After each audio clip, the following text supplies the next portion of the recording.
Ya guys, ini namanya rock wool ya, media tanam untuk hidroponik ya. Ini ketebalan berapa, Pak Harun? Iya. Ini tebalnya 2 cm, peruntukannya ini untuk nyemai selada. Tuh, nyemai ini biji selada ya, 2 cm. Ini nggak langsung segede ini, tapi harus dipotong-potong dulu. Cara motongnya pakai apa, Pak Harun ini? Pakai regaji isi. Kenapa nggak pakai pisau? Bentuk ininya kalau pakai pisau nggak bakal agak rapi gitu. Oh, berarti kalau pakai ini, karena ini bergerigi, ini cenderung lebih rapi ya teman-teman.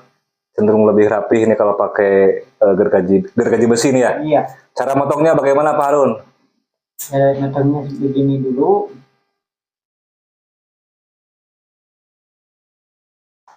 Aduh, penuh perasaan. Dibagi 4 dulu ya. Iya.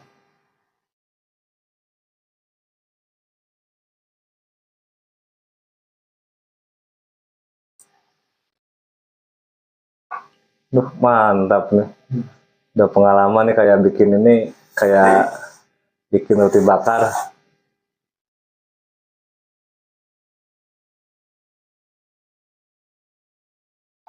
Ya. Ini nggak dipotong-potong kayak gini lagi, Pak Harun? Oh, enggak. Langsung begini aja. Ya, ini saya ulangi. Oh, berarti ini nggak langsung di ini ya, nggak langsung dipotong satu-satu ya? Iya. Berarti di apa? Dikupas di belahnya itu nggak sampai belah ya? Iya. Nah, biar masih utuh kayak gini ya. Ini maksudnya ini mengapa nggak langsung dipotong-potong kayak gini? Biar rapi, ntar Oh. rapi. Ntar kalau udah tumbuh baru dipretelin gitu. Oh, jadi guys, ini maksudnya kenapa dipotongnya tetap harus nempel seperti ini? Ini maksudnya nanti biar pas nyemainya itu rapi. Nah, nanti kalau sudah jadi, baru udah dipretelin ya, diambil satu-satu. Ini kotak ini berapa senti, Pak Harun? Ini berapa senti ini? Kotaknya berapa senti? 2 senti ya. Ini sekitar 2 kali 2 ya. Iya. Jadi teman-teman ini tuh satu kotak ini tuh 2 kali 2 cm ya, kurang lebih seperti itu ya. Kalau untuk selada. Tebalnya juga 2 cm ya. Iya. Tebal 2 cm, ukuran kotaknya kalau untuk selada 2 kali 2 cm ya. Nah, terus habis ini diapain, Pak Harun? Dipakai air. Sok coba. Dia, Pak Harun di sini. Terus segimana pakai airnya? Sampai ke basah. Ini dibuang airnya. Kenapa harus dibuang, Pak Harun? Terlalu basah kalau itu mah. Oh, kalau untuk persemaian pertama terlalu basah ya? Harus dibuang dulu sampai ke habis.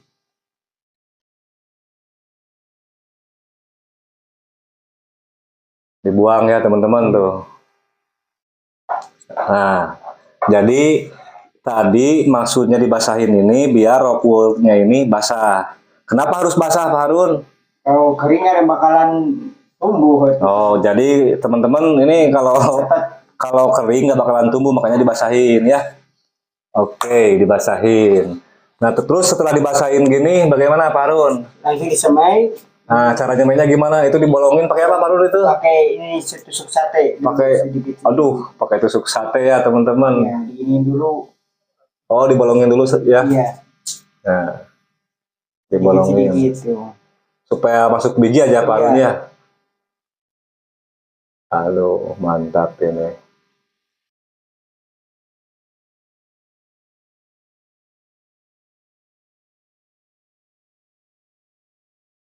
Ya, terlalu dalam.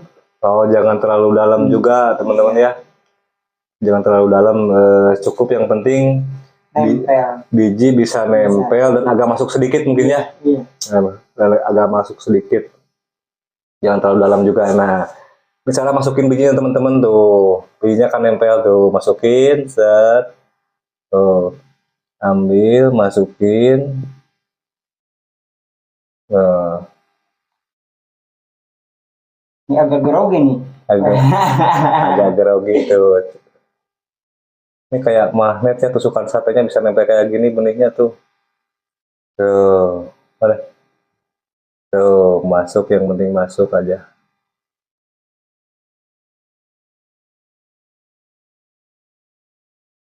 Nah, ini sudah masuk semua ya benihnya, teman-teman. Nah, kalau sudah gini, terus diapain Pak Run kalau sudah begini? Dispray. Spray. Oh, ada spraynya? Ada. Ambil dulu atuh. Ini alat spray guys. Ini Bibit yang tuh, ini habis dimasukin biji langsung di spray ya, disemprot. ya, sedikit aja cukup. Di spray. Ini jadi nge-spray ini yang penting si bijinya ini sudah basah. Ya, maksud di spray ini takutnya nanti ada biji yang posisinya cuman nempel di atas. Jadi kalau nggak di spray si bijinya ini nanti tetap kering. Kalau tetap kering nanti akan menyebabkan gagal tumbuh. Makanya dibantu dengan sprayer supaya biji yang di atas ini nanti kalau yang nggak nempel ke bawah, kayak kalau ini kan pada nempel ke bawah nih. Ini kan pada nempel ke bawah kalau ini tuh kan tuh. Jadi bisa dikatakan akan aman lah ya yang pada nempel begini. Tapi kalau misalnya yang kalau banyak nyemainya takutnya ada yang kayak gini nih, nempel di atas kayak gini nih. Takutnya ada yang nempel di atas kan gini kalau nggak dispray kan kering kalau nggak dispray. Kan kalau nah makanya dispray supaya biji ini nanti basah gitu. Itu maksud dispray ya. Kalau sedikit begini mah ya enteng, tapi kalau misalnya ribuan itu kan pasti ada human error ya, ada kesalahan yang bijinya di atas mungkin kayak tadi. Nah itulah fungsi di spray itu ya teman-teman. Nah kurang lebih seperti ini cara nyemai selada hidroponik. Ada teknik lain lagi Pak Harun? Cukup begini aja? Cukup sementara ini. Nah, Disimpan 2 hari. nah ini guys ya setelah begini, ini tuh jangan dulu dikasih air dulu Pak Harun ya. Iya. Biarin dulu selama 2 hari. Terus setelah 2 hari digimanain? Udah tumbuh, udah 2 hari baru dijemur gitu. Oh, jadi Udah tumbuh. setelah 2 hari itu kan biasanya mulai tumbuh tuh ya. Berarti harus disimpan di tempat yang terkena sinar matahari ya, supaya tumbuhnya baik atau tidak terjadi etiolasi. Etiolasi itu kayak toge, guys ya. Jadi kalau misalnya persemaian kayak gini disimpan di tempat yang gelap ya, nanti tumbuhnya akan kayak toge, guys ya, tidak terkena matahari. Terus gimana sih, Baru? Kalau gini mah harus di tempat yang gelap dulu. Nah, Kalau ini sebelum ini tumbuh ya, sebelum tumbuh selama 2 hari tumbuh kali. Nah, sebelum ini menunjukkan tanda-tanda pertumbuhan kehidupan ya sebelum tumbuh, ini disimpan di tempat yang gelap dulu. Kenapa harus di tempat yang gelap, Adik? Biar si bijinya nggak kering. Oh, tuh. Jadi pas sudah nyemai kayak gini, sudah dispray tadi ya, simpan di tempat yang gelap atau boleh ditutup, misalnya kayak gini tutup tuh kan. Nah, tujuannya apa ditutup kayak gini atau disimpan di tempat yang gelap? Tujuannya supaya tidak terkena sinar matahari langsung. Nanti cepat kering ya. Kalau cepat kering, salah satunya nanti ketika akar sudah mulai mau keluar, dia itu akan langsung kering karena terkena sinar matahari.